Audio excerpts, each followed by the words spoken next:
Boa noite, jovens. Vamos iniciar aqui nosso conteúdo de plano inclinado.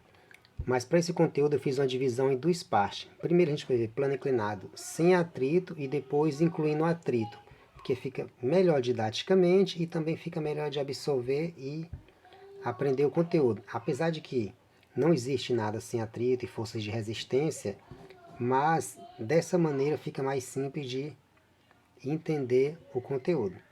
Então vamos lá. Como eu já disse, nós vamos começar com um plano inclinado, sem considerar o atrito entre os corpos, para facilitar o entendimento. Então, o que é um plano inclinado? É uma rampa, uma ladeira ou qualquer coisa do tipo. Então, qualquer objeto, corpo que esteja num plano inclinado, sujeito exclusivamente à força da gravidade, ou poderia ter sido também a força de atrito, que no caso nós não estamos considerando nessa primeira parte, nós vamos ter um plano inclinado. E vamos já detalhar como é a situação. Então vamos primeiramente desenhar esse plano inclinado, para ficar mais didático. Primeiro plano, como a gente pode ver aqui, ó. Pronto. É isso, um plano dessa maneira. Outro detalhe que influencia claramente é a inclinação desse plano. Então a gente vai fazer uma análise aqui geral. Então o primeiro ponto a considerar é a inclinação desse plano, que eu vou chamar de alfa. Então esse ângulo alfa ele pode ser 10, 15, 50, 70, ou seja, 53, 57, 67, pode ter qualquer opção de ângulo. Mas qualquer opção força de expressão, claro que não é qualquer ao pé da letra. Várias opções possíveis de ângulo, dentro das possibilidades aqui. Vamos lá, então a ideia é fazer um caso geral. Para isso, essa análise ficar melhor, vamos supor que nesse plano nós tenhamos um objeto qualquer de massa m. Então vamos lá. Desenha-se aqui nesse plano um objeto qualquer de massa m, como está aí. Pronto. Temos aí sobre o plano um bloquinho de massa m sobre o plano. A primeira coisa que tem que se perguntar é quais são as forças que estão atuando sobre esse corpo. Claramente, se nós não estamos considerando o atrito, só existe uma força atuando sobre ele, que é a força da gravidade, que ela atua na vertical. Mas como ele está sobre um plano, lógico que o movimento não será vertical, vai ser na diagonal no plano paralelo ao plano, ou seja, alinhado com o plano inclinado. Então, já dá para deduzir que não vamos ter a totalidade dessa força da gravidade atuando sobre ele. Dá-se aí a importância de termos estudado vetores, para nós fazermos aqui a decomposição vetorial. Mas, claro que a gente vai representar aqui a força peso. Então, essa seta, que no caso é o vetor, ela representa justamente esse peso P, que é a única força que está atuando sobre o bloco. Além de que há uma outra força a se considerar. Claramente, o plano também faz uma força nesse bloco. Quando eu falei que a única força que atuava no início sobre esse bloco era no sentido de fazê-lo entrar em movimento.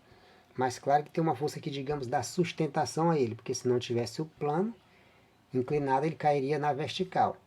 Então, o plano também faz uma força sobre esse bloco. E essa força é perpendicular ao plano ao qual ele está apoiado. E essa força nós chamamos de força normal, que vamos representar pela letra N. Então nós temos essas duas forças atuando sobre o corpo. Mas para um efeito de entendimento e compreensão, a gente sempre faz uma decomposição vetorial com essas forças. Então, para a análise ficar melhor, a gente traça um plano, digamos, cartesiano, que é o nosso referencial nesse plano. Então nós vamos chamar de eixo, digamos, x, o plano no qual, ou melhor dizendo, o eixo no qual está paralelo ao plano inclinado. Ou seja, essa linha tracejada que eu coloquei paralela ao plano inclinado essa vai ser, melhor dizendo, esse vai ser o nosso x, como a gente diz lá no plano cartesiano. Então a gente vai fazer a mesma coisa de lá. Se aqui essa linha tracejada paralela ao plano inclinado é o x, nós vamos traçar o eixo y perpendicular ao x, o que logicamente vai ficar perpendicular também ao plano inclinado. E para melhor ficar a análise, a gente vai traçá-lo, aqui ficou um pouquinho torto, nós vamos traçar esse plano, ou melhor dizendo, essa linha, justamente perpendicular, porque a coordenação motora atrapalha um pouco. Pronto, deu certo agora. Vai ficar mais bonitinho agora. Vamos lá, esse aqui vai ser o y e esse vai ser o x. Notem que é o nosso plano cartesiano, o x está, digamos, ao contrário e o eixo está um pouco virado. Para ficar melhor de entender, a questão do referencial é você que resolve o problema, que define o referencial. Então, eu defini o referencial aqui o mais adequado. Como a tendência do corpo é descer, então eu coloquei o x para baixo, que é o sentido considerando como positivo. Então, considerando o y positivo para cima, que é para onde as setas estão apontando. Outro detalhe que a gente aprendeu em vetores. Notem que o peso P, que é a força da gravidade, está na diagonal entre o eixo x e y. Então, o que a gente vai fazer aqui é uma decomposição vetorial desse peso P. Ó. Puxo uma componente para o eixo y e uma componente para o eixo x. E mais uma vez a gente traça as linhas pontilhadas para efeito de entendimento. Deixa eu só apagar que não ficou bem retinho. Agora ficou mais elegante. Vamos lá. Feito esse detalhe, agora a gente faz uma análise geométrica. Analisando que essa vai ser a força PY e essa vai ser a força PX, ou seja, nós estamos, digamos, decompondo o vetor P, que é a força da gravidade, em dois componentes, PX e PY. Dá para notar que o vetor P ele é perpendicular à linha horizontal desse plano cartesiano, no desenho, e o PY ele é perpendicular à linha diagonal. Então, logicamente, como nós temos dois vetores perpendiculares a dois lados que formam um ângulo alfa, esse ângulo entre o vetor P e o vetor PY, eles formam o mesmo ângulo alfa. Ou seja, nós temos aqui uma semelhança de triângulos. Por que eu fiz tudo isso? Notem que a gente pode projetar o PX para o outro lado. Ó. Dá para ver que ficou um pouquinho torto o triângulo, mas esse PX do outro lado é exatamente igual ao PX do outro lado. Certo? É só uma questão meramente de coordenação motora, como eu falei. Mas os dois lados são iguais. Então a gente pode jogar o PX para o outro lado só por uma questão de visualização e fechar o triângulo. Depois de feito isso, a gente aplica as relações de seno e cosseno. O seno de alfa é o cateto oposto, que é o PX, dividido pela hipotenusa do triângulo, que é o P. A mesma coisa a gente faz para o cosseno. O cosseno de alfa, tudo isso olhando para o triângulo, é o cateto adjacente, que é o PY, dividido pelo P, que é a hipotenusa. Faz-se o produto dos meios nas duas relações, e assim a gente vai encontrar as duas componentes do peso P, como a gente fez lá em vetores, para outros tipos de força e outros vetores. Então, temos Px vezes 1 igual a P vezes o seno. Então, fica P seno de alfa. A mesma coisa para o Py. Py vezes 1 igual a P cosseno de alfa. E aqui a gente encontrou as duas componentes do vetor força da gravidade, que é o vetor P, que é o peso. Lembrando que o peso ele é a massa vezes a gravidade. Continuando. Essa parte é a parte principal, digamos, de início. Você tem que encontrar de cara as componentes para facilitar a sua vida. o próximo passo agora é só analisar do ponto de vista da segunda lei de Newton. Vamos lá. Primeiro a gente faz análise na direção y. Na direção y, o que é que nós temos? Vou até colocar, digamos, digitado, do que escrevendo de pincel, que ainda vai ficar melhor ainda.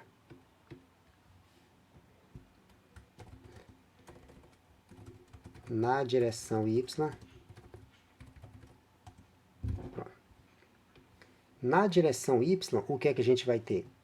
Notem que na direção y a gente tem uma força normal para cima e o peso para y em relação ao eixo que nós definimos como o eixo y perpendicular ao plano. Então, logicamente, como só tem essas duas forças e elas são contrárias no eixo y, o N é igual ao PY. E olhando como a gente já encontrou as componentes, o PY ele é P cosseno de alfa. Então, a gente pode substituir P cosseno de alfa. Lembrando que o peso, vou abrir aqui um parênteses, o peso ele é a massa vezes a gravidade. Então, o N ele é mg cosseno de alfa. Não precisa decorar nada do que eu estou fazendo aqui. Tudo isso aqui é como você deve proceder e vai deduzindo as coisas pouco a pouco. Agora a gente faz a mesma coisa para o eixo X, ó, na direção X. Então vamos lá. Quais são as forças que atuam no eixo X? Apenas temos a componente do peso, que é o Px. Então, de acordo com a segunda lei de Newton, a força resultante é o produto da massa pela aceleração. Então, a gente aplica força, massa, vezes aceleração. A força resultante é a soma de todas as forças, na direção x, como estamos fazendo. Que, no caso, só tem o Px. Então, o Px ele é a força resultante, então a gente substitui. Que é igual a massa vezes aceleração. Mas o Px a gente também já encontrou. O Px ele é P seno de alfa, que é igual a massa vezes aceleração. E como a gente já mostrou que o P, melhor dizendo, relembrou, o P é massa vezes gravidade. Então fica massa vezes gravidade vezes o seno igual a ma. Como a massa ela é igual dos dois lados, a gente pode simplesmente cancelar. Então ficou G seno de alfa igual a aceleração. A gente faz só inverter, então dá para descobrir que a aceleração é igual a gravidade vezes o seno de alfa. Então é assim que se encontra o valor da aceleração do corpo quando ele estiver num plano inclinado sem atrito. Detalhezinho importante. E aqui a gente terminou a análise desse problema. Vamos para alguns exemplos, para fixar melhor. O bloco representado na figura está colocado sobre um plano inclinado de 30 graus em relação à horizontal, sem atrito. Determine o módulo da aceleração adquirida por esse bloco. Adote que a gravidade é 10 e o seno de 30 é 0,5. Vejam aqui, semelhante ao problema anterior, a diferença é que agora a gente tem os valores. Mas como a gente fez toda aquela demonstração, não precisa mais repetir. Mas caso você não lembre, digamos, das formulazinhas, força de expressão, você pode fazer toda aquela dedução novamente. Mas como a gente acabou de fazer, ainda está, digamos, bem quentinho na mente. Então fica a aceleração é igual a multiplicado pelo seno de alfa, mas o alfa aqui, a gente já sabe que o alfa é o 30. Então, no caso, como a gravidade na questão é 10 e o seno vai ser o seno de 30, então a aceleração vai ser 10 vezes o seno de 30, que é 0,5. Então, nós teremos 10 vezes 0,5, que dá 5 metros por segundo quadrado. E nós finalizamos o primeiro exemplo. Vamos para o segundo. Tudo é uma questão de prática. Um bloco está sobre um plano inclinado sem atrito, sendo que esse plano está inclinado de 53 graus em relação à horizontal. Determine o modo da aceleração adquirida pelo bloco, adote que a gravidade é 10 e o seno de 53 é 0,8. É a mesma coisa do problema anterior. Aqui é simplesmente para praticar, mas é bem simples. Como a gente já demonstrou que a aceleração é igual a g seno de alfa, sendo que esse alfa é o ângulo, no caso aqui, de 53. Então, a aceleração vai ser 10, que é o valor da gravidade, vezes o seno de 53 graus. Mais uma vez, a gente repete, o seno de 53 é 0,8, probleminha bem simples, ó. 10 vezes 0,8 está igual a 8. Então, a aceleração do corpo que desce esse plano é 8 metros por segundo quadrado. Notem que, ó, na outra questão, que o ângulo de inclinação é 30 graus, a aceleração deu menor do que agora. Por quê? Porque a inclinação é maior, que consequentemente faz com que ele desça com uma aceleração maior. Então esse detalhe é bem importante do ponto de vista conceitual e de interpretação. Vamos para o nosso último problema. Agora um pouquinho mais complexo, mas não tão difícil. Na figura abaixo, não há atrito entre o bloco A e o plano. Desprezam-se as massas da polia e do fio, ou seja, elas não vão interferir no problema. E considere que elas são inextensíveis, elas não esticam, que é para também não ter forças elásticas para atrapalhar. Sendo que a massa de A e de B são iguais, e o valor é 2 kg, a gravidade é 10 e o seno de 30 é 0,5, determine, letra A, o módulo das acelerações do conjunto e B, o módulo da tração no fio. Primeira coisa que se deve fazer é colocar todas as forças que estão atuando sobre o problema. Então vamos lá.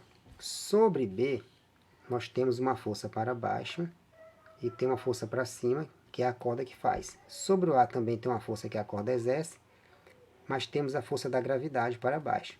Como a gente já explicou, essa força a gente vai ter que decompor ela em duas. Então a gente vai ter o PY e o PX. Depois de fazer a decomposição, a gente descobre que essa força é a força peso, essa é o PY e essa é o PX. Como aqui a gente tem dois corpos, para não haver confusão, eu vou chamar de PAX e PAY, e aqui é o peso de A. E esse segundo peso é o peso de B, e essas duas forças são as trações, que é o que pede na letra B, ou seja, a força de tração na corda que está tracionando. Porque o corpo B está pendurado e o A, de certo modo, também no plano, só que inclinado. Se o B descer, ele puxa o A que sobe. Se o A descer, ele puxa o B que vai subir, logicamente, por causa da corda que eles estão conectados. Então, essa é a interpretação que vocês devem fazer. A questão é saber quem vai descer e quem vai subir. Não vai acontecer as duas coisas ao mesmo tempo. Então, vamos lá. Já sabemos também que esse ângulo entre PAY, que é a componente do peso, e o peso, é 30 graus, porque é o mesmo ângulo da inclinação do plano. Também já vimos que as componentes, no caso, o PAX, ele é igual a P vezes o seno do ângulo de inclinação, e o PAY, ele é igual justamente a normal, que eu não coloquei aqui porque não influenciava. Como a gente já viu, essas duas forças são iguais. Como aqui é um problema sem atrito, a normal e o peso de A na direção Y não vão influenciar. Mas quando a gente for para a segunda parte do conteúdo, da próxima aula, aí vai influenciar. Então, mas nesse caso, como temos o N para cima e o P para baixo, essas forças, digamos, se equilibram. Então, o que interessa para a gente aqui é a única força na direção X, que é o PAX. Então, essa força vai ser PAX, o peso, a gente já sabe que é a massa vezes a gravidade, mas no caso aqui vai ser a massa de A, vezes o seno de 30.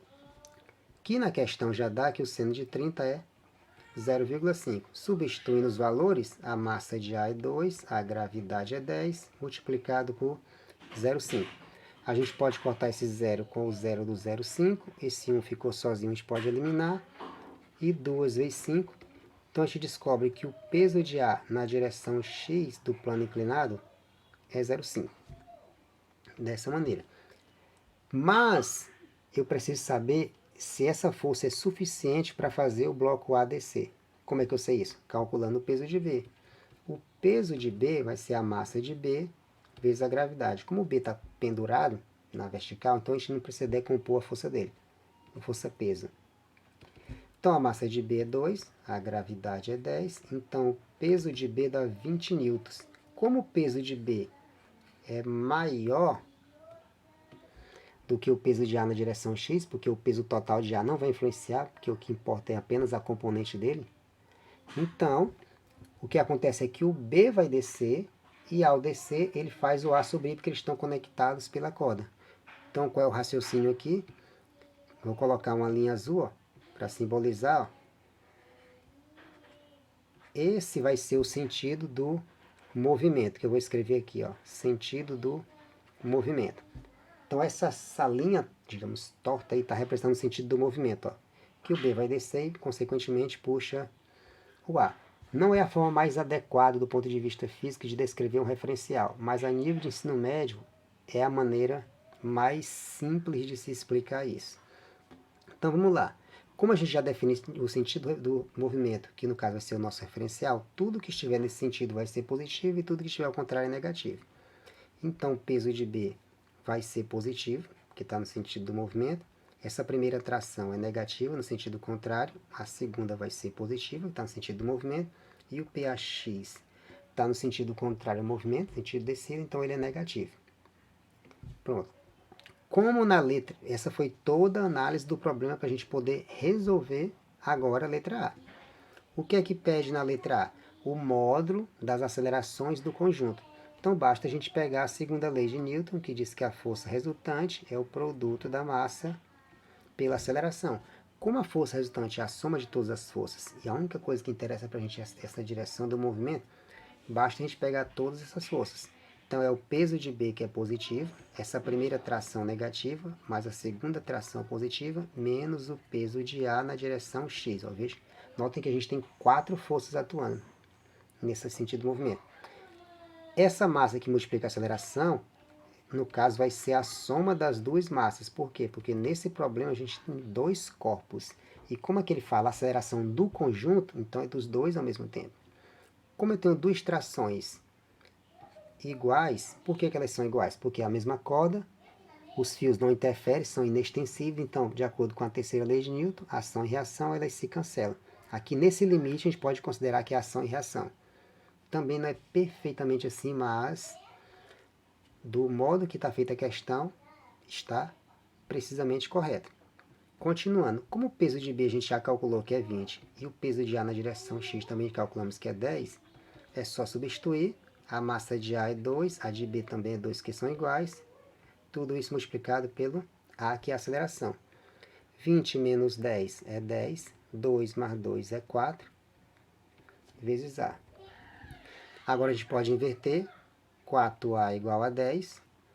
O 4 passa para o segundo membro dividindo, vamos ter 4 dividindo 10. 10 para 4, nós temos uma aceleração igual a 2 metros, ou 2,5 metros por segundo quadrado.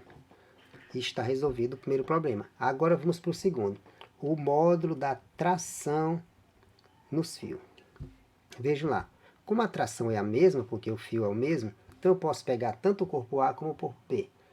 Pela análise do problema, a tração que está sobre A é positiva. Então é mais simples se eu pegar o corpo A para fazer análise. Notem que, como eu quero calcular a tração, eu não vou pegar o conjunto, porque quando eu pego o conjunto, os dois ao mesmo tempo, notem como a gente já mostrou na letra A, elas se cancelam. Como eu quero determinar a tração, eu não quero que ela cancele. Então, eu vou pegar agora só o A. Então, vou fazer a mesma coisa da letra B, ou desculpa, da letra A na B, só que apenas ao corpo A. Ou seja, vamos aplicar a segunda lei de Newton, mas somente ao corpo A. Notem que eu coloquei um A de referência, força resultante sobre o A, MA, ou seja, massa de A. Esse é A do lado do R para simbolizar que a força resultante é sobre o A. Então, a única força que atua sobre o A é o peso na direção X e a tração para cima. Então, no caso, vai ficar T menos PAX, só tem essas duas forças, não vão ser as 4, igual a massa, que no caso é a massa de A, vezes a aceleração. Agora é só colocar os valores, ó, T, peso de A na direção X é 10, a massa de A é 2, a aceleração a gente já calculou na letra A, deu 2,5, então fica T menos 10, 2 vezes 2,5 dá 5. Esse 10 negativo passa para o segundo membro, fica positivo. Então a gente vai encontrar que a tração na corda é exatamente igual a 15 newtons. E assim a gente finaliza o nosso último problema e até a próxima.